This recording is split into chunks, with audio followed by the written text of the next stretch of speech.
In our latest episode, we explored the first three of the five classical bonsai styles: formal upright, informal upright, and S-curve. These styles have very clear identifiable characteristics that are easy to spot in your trees. But the last two styles, the most advanced, are a little bit more abstract and open to interpretation. In today's episode, we will cover the fourth style called Raft. And in the next episode, we will cover the fifth and final style called Literati. So let's dive in. Welcome back to another episode of our online bonsai class, where we explore the beautiful world of bonsai. Today we will look at the fourth classical bonsai style, the Raft, or the Ikatabuki in Japanese. This style mimics a fallen tree that has taken root along its trunk, with new branches emerging from it as new trunks. It is one of the more interesting styles because it goes against what we think makes a bonsai. Typically, we want nice straight trunks with minimal branches and a full canopy.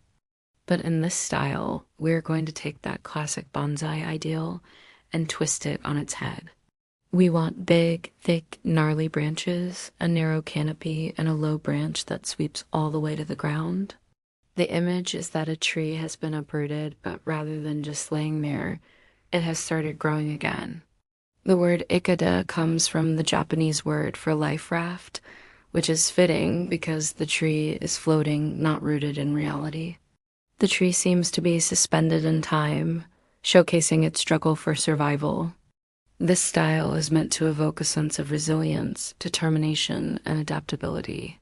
This is also a good time to mention that the name Ikabuki can be written with different characters. The characters here actually come together to mean raft, but there are other ways to write the same pronunciation that mean slightly different things. For example, the first character by itself means wood, and if we change the last two characters, it reads flower raft, which refers to a traditional flower arrangement. All of this shows how Chinese and Japanese culture like to keep things ambiguous and open to interpretation. There's no right way to read these characters, so it is up to you to decide how to interpret them. If I were you, I would lean towards the meaning of life raft, though, since we're talking about bonsai. But before we get too far into the details of this style, I need to give a shout out to our Patreon supporters. Our top tier supporters get their names added to this list, and you guys make it possible for us to bring these free lessons to everyone. So thank you so much. But enough with that, let's get back to it. So what exactly do we mean when we say that the tree has taken root along its trunk? What we really mean is that there is a low sweeping branch that hugs the ground. This branch should appear as though it is rooted in the soil, holding the tree in place. The image here is that the tree is grounded and ready to start over. To create this branch, you want to make sure that you plant your tree very low in the pot. The roots should be almost spilling out of the bottom. From here, you want to train a branch down to the ground. You can do this by pruning off unwanted branches and leaves to get the angle you want. You may even want to bury the branch in soil to get it to turn and thicken. Be careful with this step though, as you don't want to mess up the nabari. Nabari is the Japanese term for the root structure of the tree. It is the foundation of the bonsai, and you want to make sure that it is healthy and strong.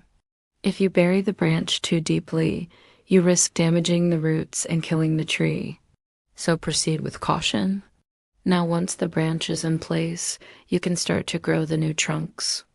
Just like in the informal upright style, you want the new trunks to emerge from the base of the tree. However, unlike that style, you only want a few small trunks. You want to keep the canopy relatively sparse to accentuate the trunks. To achieve this, you will have to prune off a lot of branches and leaves, but don't be afraid to do it. Remember, less is more in bonsai. Sometimes you have to sacrifice the beauty of the tree in order to highlight the beauty of the trunks. Once you've got the trunks in place, you can start to fill out the canopy a bit, but remember, you don't want it to be too full. You still want the trunks to be the focal point of the tree. When you're finished, you should have a tree that looks like it is floating.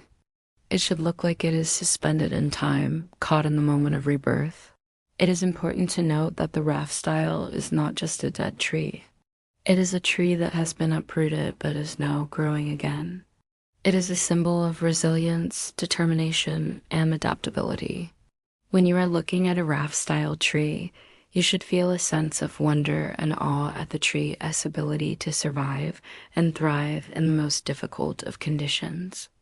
The raft style is often used with deciduous trees such as maples and pines, but can be used with almost any tree. It is a very versatile style that can be adapted to different tree species. It is also a very challenging style to pull off, but the results can be stunning. When done correctly, the raft style is a celebration of the tree's natural beauty and resilience. It is a reminder that even in the most difficult of times, life finds a way to persevere. Speaking of that, our next style is called Literati or Bonjinji in Japanese. The term Bonjinga roughly translates to the Literati style, referring to a class of intellectuals during the Song dynasty who valued elegant simplicity and refinement.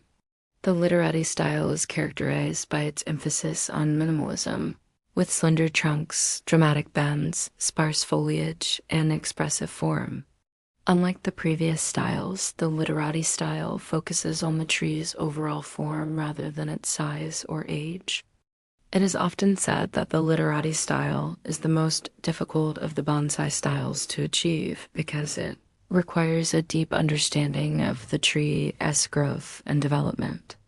It is a style that is best suited for experienced bonsai practitioners who have a good eye for detail and an appreciation for simplicity, but once you've mastered it, the results can be truly breathtaking. Literati-style trees are often planted in shallow pots with a minimal amount of soil. This helps to emphasize the tree's delicate balance and sense of fragility. The branches of a Literati-style tree are often thin and wiry, with a lot of taper. They are arranged in a way that creates a sense of movement and flow, leading the viewer's eye up and down the tree. The leaves of a Literati-style tree are usually small and sparse, which helps to highlight the tree's branches and trunk. The overall effect is a tree that appears to be delicate and refined, yet strong and resilient.